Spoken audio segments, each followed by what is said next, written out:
Good morning, girls.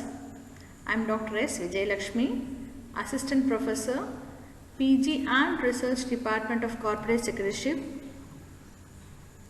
Bharatdasan Government College for Women, Puducherry. Hope you are all fine. Now, let us move on to the topic parties to negotiable instruments. When you are talking about parties to negotiable instruments, we have to think about the capacity of parties who can contract into negotiable instruments. Parties who are eligible to enter into a contract, as you are aware, should not be a minor. A person should be of a sound mind. So there are a lot of conditions when a person can enter into a contract. Regarding negotiable instruments, now we will see the situation of a minor. Now the question is, can a minor be a party to the negotiable instruments? As you are aware, minor is a person, one who has not attained the age of majority in the prevailing law. So, எந்த ஊரில் இருக்காங்களோ அந்த ஊரில் minor அப்படின்னா majority age கவர்மெண்ட்டில் அல்லது லாவில் stipulate பண்ண ஏஜை attain பண்ணாதவங்கள தான் நம்ம என்ன சொல்லுவோம், மைனர்னு சொல்லுவோம். ஓகே, ஸோ மைனர் அப்படின்னா நம்ம அதை எடுத்துக்கிறோம். நெக்ஸ்ட்டு, ஒரு கான்ட்ராக்ட் மைனரோட போகும்போது that contract is to be called as void. ஏன்னா நமக்கு தெரியும் minor can not bind himself by becoming a party to a contract. அதே மாதிரி ஆனா என்ன பண்ணலாம்னா he can draw, endorse, deliver and negotiate a negotiable instruments. எதுக்காக அப்படின்னா அவரை தவிர மற்ற எல்லா பார்ட்டிஸும் பைண்ட் பண்றதுக்கு. நெக்ஸ்ட் என்ன கொடுக்குறாங்க அப்படின்னா he can be a channel to convey the title and liability but not to originate it. அவர் ஒரு பார்ட்டியில் என்னன்னா மீடியேட்டர் நடுவில் இருக்கலாம், but he cannot be the originator for the liability அப்படி சொல்றாங்க. So a minor is not personally liable on a bill or a note. ஒரு minor பர்சனலாக liable கிடையாது, but through some source he becomes a liable person சொல்றோம். Then persons of unsound mind. A person is unsound mind அப்படின்னா he can be an idiot, lunatic, drunken person. So எப்படி மைனரோட contract போட்ட வாய்டோ அதே மாதிரி person of unsound mind போட contract போட்டாலும் it is to be termed as a void contract. இவங்களோட ஏதாவது contract போட்டிருந்தீங்க அப்படின்னா பில்ஸ் அல்லது ப்ராமிசரி நோட்ஸ் எக்ஸிக்யூட் பண்ணியிருந்தாங்க அப்படின்னா at the time of executing the contract, அதாவது அந்த பில் ஆஃப் எக்ஸ்சேஞ்சாக இருக்கட்டும் ப்ராமிசரி நோட்டாக இருக்கட்டும் அதை என்ட்ரு பண்ணும்போது அவங்க சவுண்ட் பர்சனாக இருந்திருந்தாங்க அப்படின்னா அவங்களுடைய ஜட்ஜ்மெண்ட்ஸ் வந்து ரேஷனலாக இருந்தது அப்படின்னா அதை எக்ஸிக்யூட் பண்ணலாம். பட் அவன் அன்சவுண்ட் மைண்டாக இருந்தது அப்படின்னா அதே மாதிரி அவனுடைய இதில் என்ட்ரு பண்ண முடியாது. நெக்ஸ்ட் பார்த்தீங்கன்னா கார்பரேஷன்ஸ் அப்படின்னாலே we refer to a joint stock company. இந்த ஜாயிண்ட் ஸ்டாக் கம்பெனி ஃபார்ம் பண்ணிட்டாங்கன்னு வச்சுக்கோங்களேன், இவங்க என்ன பண்ணுறாங்க அப்படின்னா it's an exception to the general rule that the capacity to incur liability on a negotiable instrument is coexistency அப்படின்றாங்க. அப்படின்னா என்ன அர்த்தம் அப்படின்னா நமக்கு தெரியும் ஒரு கார்பரேஷன் அப்படின்னா it is artificial creation of law. Artificial person தான் நம்ம சொல்கிறவங்கள கிரியேஷன் ஆஃப் லா, அதாவது சட்டப்பிரகாரம் ஒரு ஆர்டிஃபிஷியல் பர்சனாக நம்ம எடுத்துக்கிறோம். அவங்களுக்கு என்ன பவர்ஸ் இருக்குன்னா அவங்களுடைய மெமரண்டம் ஆஃப் அசோசியேஷன் MOAல என்ன பவர் கன்ஃபர் பண்ணியிருக்காங்களோ அந்த பவர் தான் அவங்க யூட்டிலைஸ் பண்ண முடியும். சப்போஸ் அவங்களுக்கு மெமராண்டமில் நெகோஷியபிள் இன்ஸ்ட்ருமெண்ட்ஸ் எக்ஸிக்யூட் பண்ணுறதுக்கான அதிகாரமோ அல்லது பார்ட்டியாக இருக்கலாம்னு சொல்லியிருந்தாங்கன்னா if it is being stated in the memorandum then that particular company or a joint stock company or a corporation can become a member. அதே மெமராண்டமில் அதை ரெஸ்ட்ரிக்ட் பண்ணியிருந்தாங்கன்னா they cannot be a party to a corporations. Agents. The agents can make, draw, accept, endorse, deliver a negotiable instrument, a promissory note or a check either by himself or through someone. இது எப்படி வருது அப்படின்னா ஒரு principal டைரக்டா அவரே வந்துட்டு எல்லா கான்ட்ராக்ட்ல enter ஆகிறதுக்கு பதிலாக he appoints an agent. An agent is a person, one who acts on behalf of his principal. அப்படி அவர் பிரின்சிபல்காக ஆக்ட் பண்ணும் போது அவர் என்ன ஆகுதுன்னா whatever agent does for the welfare of the principal when he enters into a contract like நெகோஷியபிள்ஸில் ஒரு draw பண்ணுறதோ இல்லை அக்செப்ட் பண்ணுறதோ இல்லை என்டோஸ் பண்ணுறதோ இல்லை ஒரு பில்லை டெலிவர் பண்ணும் போது என்ன ஆகுது அப்படின்னா ஆட்டோமேட்டிக்காக அது பைண்டிங் ஆகும். எப்போ அப்படின்னா he makes the contract by signing in the name of the principal அல்லது sign by procuration. procuration அப்படின்னா என்னென்னா ஒரு ஏஜென்ட்டுக்கு அதுக்கான அதிகாரம் கொடுக்கப்பட்டிருந்தா நீங்கள் அந்த கான்ட்ராக்டர் எனக்காக செய்யுங்க அப்படின்னு அவருக்கு அதிகாரம் கொடுக்கப்பட்டிருந்தா அந்த அதிகாரத்தை அவர் யூஸ் பண்ணி என்ன பண்ணிக்கலாம், ஏஜென்ட்டு கான்ட்ராக்டை என்டர் பண்ணலாம். பார்ட்னர்ஸ், இந்த பார்ட்னர் அப்படிங்கிறது என்னன்னா ஒரு பார்ட்னர் ஒரு கான்ட்ராக்ட்ல வராங்க அப்படின்னா ஆட்டோமேட்டிக்காக it is binding on all the other partners. So இந்த கான்ட்ராக்ட்ல என்டர் ஆகுறாங்க அப்படின்னா it is binding on all the other partners. இதில் முக்கியமான விஷயம் என்னென்னா ஒரு பார்ட்னர் ஒரு செய்யும் போது that becomes a prima facie, that is a basic evidence ஒரு பார்ட்னருக்கு. அதனால என்ன அர்த்தம்னா அவர் ஒரு பார்ட்னர் அந்த கான்ட்ராக்ட்ல சைன் பண்ணுறாங்க அல்லது ஒரு இன்ஸ்ட்ருமெண்ட்டை ட்ரா பண்ணுறாங்க, சைன் பண்ணுறாங்க, மேக் பண்ணுறாங்க, என்டோஸ் பண்ணுறாங்க அல்லது அக்செப்ட் பண்ணுறாங்க அப்படின்னா ஆட்டோமேட்டிக்காக என்ன ஆகிடும் அப்படின்னா மற்ற எல்லா பார்ட்னர்ஸ்க்கும் அது பைண்டிங்காக இருக்கும். ஹிந்து அன்டிவைடட் ஃபேமிலி, இந்த ஹிந்து அன்டிவைடட் ஃபேமிலியில் கர்த்தா அப்படிங்கிறவங்க தான் head of the family.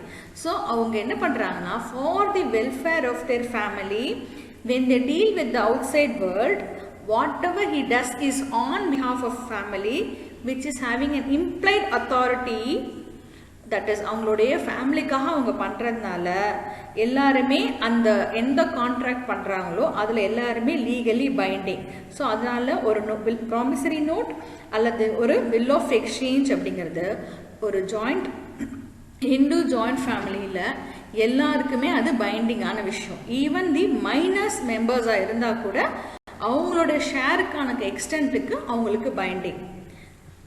Legal representative, legal representative அப்படிங்கிறது என்னன்னா இன்கேஸ் அந்த ஹோல்டர் இறந்துட்டாங்க அப்படின்னா டிசீஸ்ட் அப்படின்னா ஆஃப்டர் த டெத் அவங்க லீகல் ரெப்ரசன்டேட்டிவ் ரோல் வரும். he can sue on them for the necessary, அதாவது அந்த ரெக்கவரி அமௌண்ட் ஏதாவது இருந்ததுன்னா அவங்க அதை சூ பண்ணிப்பாங்க. அதே மாதிரி if he signs his name, அந்த ப்ராமிசரி நோட்டுக்கு அவர் சைன் பண்ணியிருந்தாருன்னா அல்லது பில் ஆஃப் எக்ஸ்சேஞ்ச் அல்லது ஒரு செக் இதுக்கு இருந்து சைன் பண்ணி அப்படின்னா he is personally liable, அவர் பர்சனலாக லைபிள். எவ்வளோ எக்ஸ்டென்ட்னா எவ்வளோ தூரம் அந்த லீகல் ரெப்ரசன்டேட்டிவ்க்கான லிமிட்ஸ் லைபிலிட்டி இருக்கோ அது வரை ஒரு லைபிள்.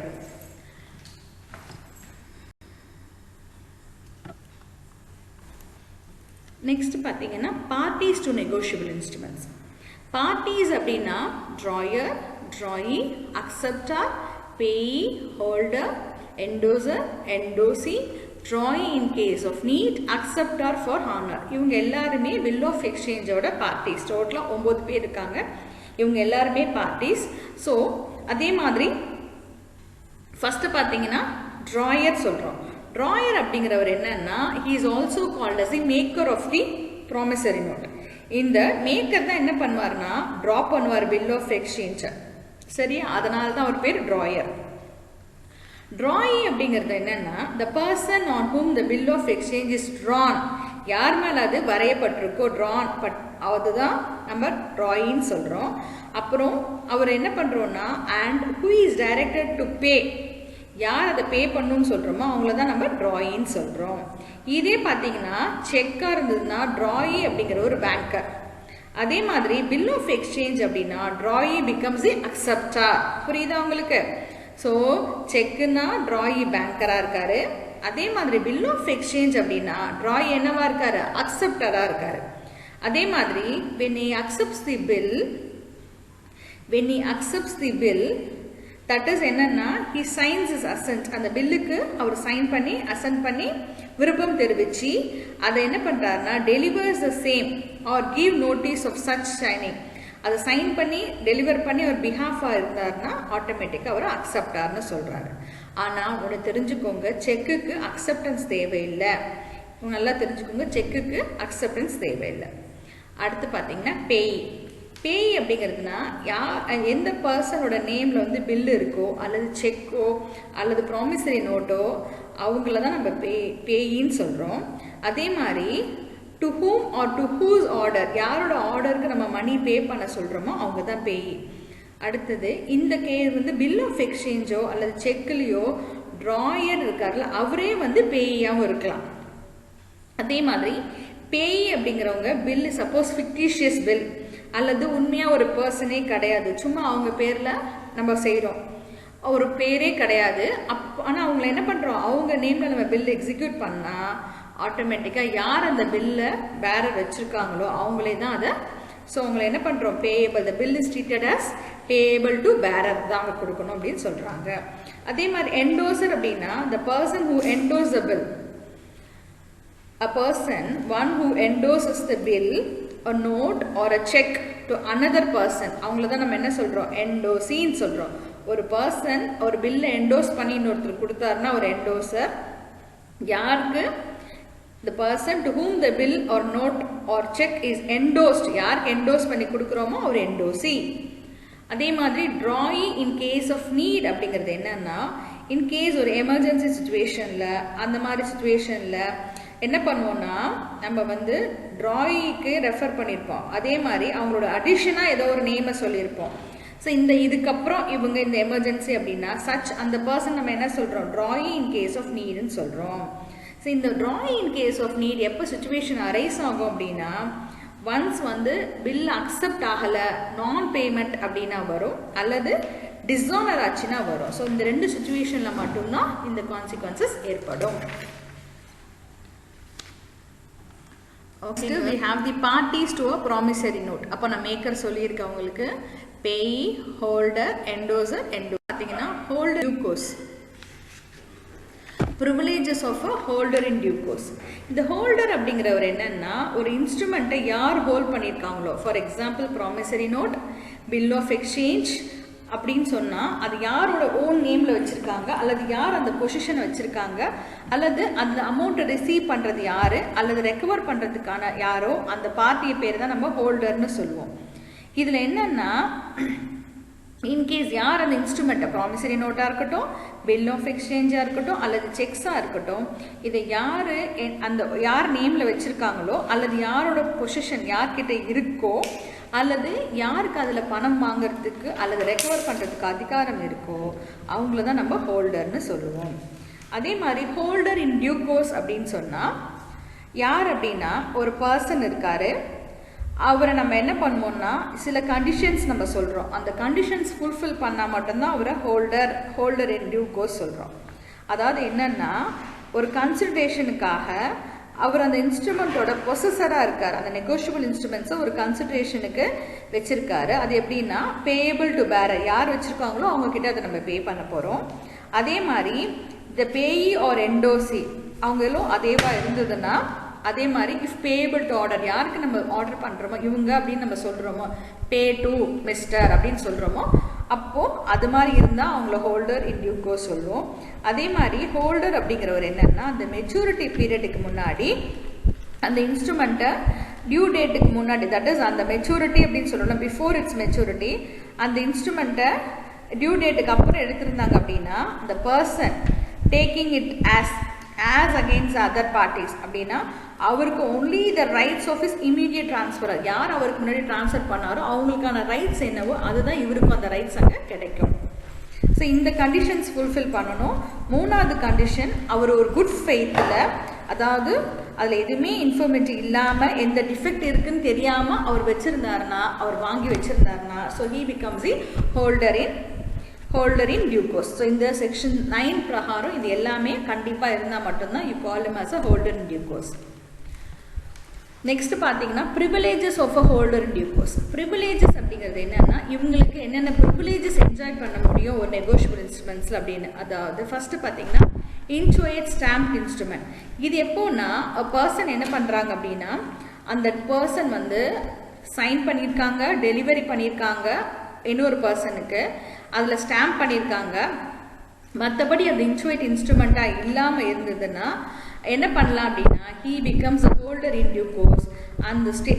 அதாவது அந்த ஹோல்டர் இன் கோர்ஸ் நம்ம 3 கண்டிஷன் பார்த்தோம்ல, அந்த கண்டிஷன் பிரகாரம் பண்ணியிருந்தாங்க அப்படின்னா அந்த இன்ஸ்ட்ருமெண்ட்டில் ஏதாவது ஒன்று ஹேஸ் நாட் பீன் ஃபுல்ஃபில்டு, அதை அத்தாரிட்டி கிவன் பை ஹிம், அவன் சொன்னது சரியாக அந்த அத்தாரிட்டி என்ன கொடுத்துருக்கோ அந்த ஆர்டர் பிரகாரம் அவன் செய்யாமல் இருந்தாங்க அப்படின்னா அந்த ஸ்டாம்ப் மட்டுமே போதுமானது அந்த இன்ஸ்ட்ருமெண்ட்டை கவர் பண்ணுறதுக்கு. அதாவது அதில் என்ன சொல்லியிருக்காங்களோ அந்த ஸ்டாம்பை மட்டுமே அது கவர் பண்ணுறதுக்கு போதுமானது.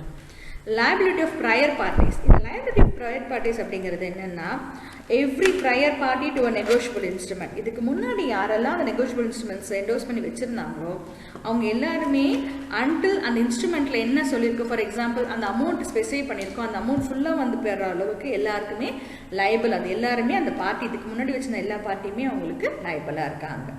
ஃபிக்டிஷியஸ் பேயி எப்போ வந்து எப்படின்னா இந்த மாதிரி ஒரு பில் எக்ஸிக்யூட் பண்ணுறோம் அப்படின்னா பேயபிளாக இருக்கும் போது ட்ராயர்ஸ் ஆர்டர் என்ன பண்ணுறாங்க அப்படின்னா ஒரு ஃபிக்டிஷியஸ் நேம் இருக்குது. எப்போ அப்படின்னா where the drawee is a fictitious person அப்படின்னா உண்மையாக ஒரு ஆள் இப்படி கிடையாது.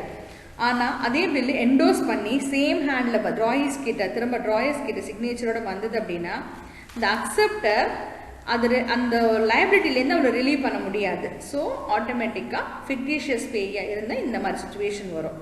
அப்போ ஏன்னா ட்ராய் இஸ் ஃபிக்டிஷியஸ் அப்படின்னா என்ன அர்த்தம் அப்படின்னா the acceptor of the bill cannot say as against the holder in due course that the other parties to the bill were fictitious.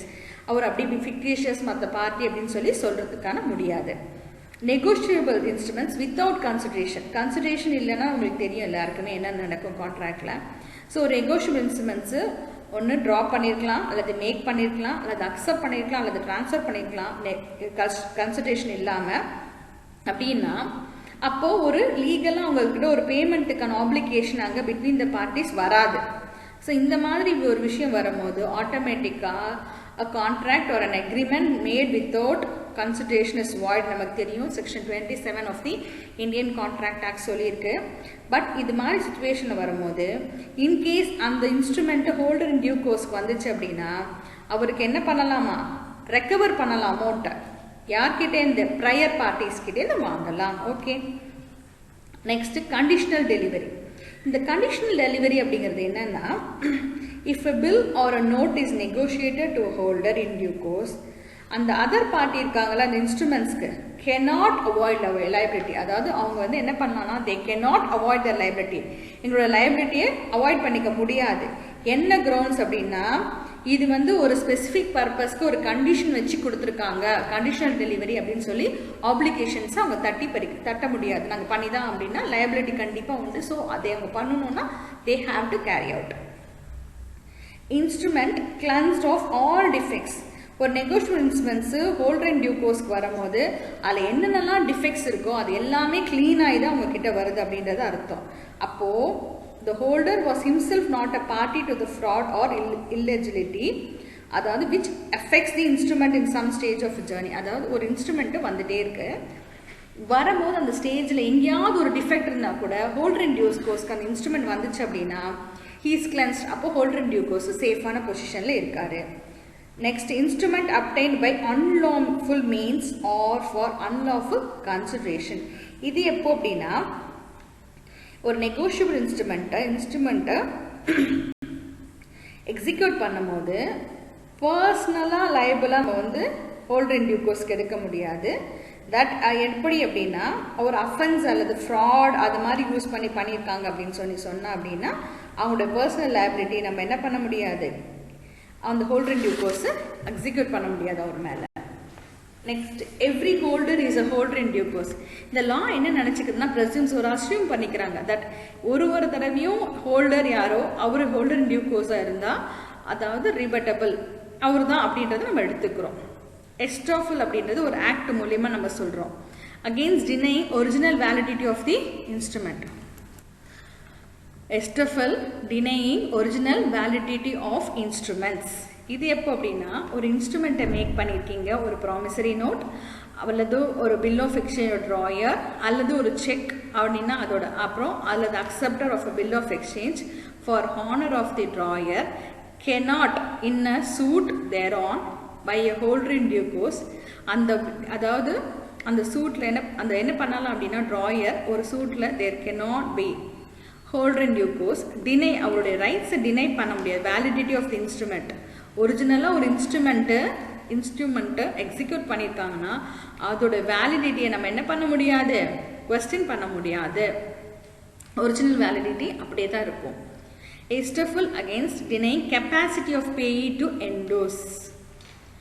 endorsee. இது என்னன்னா the maker of the promissory note and acceptor of a bill of exchange payable to order.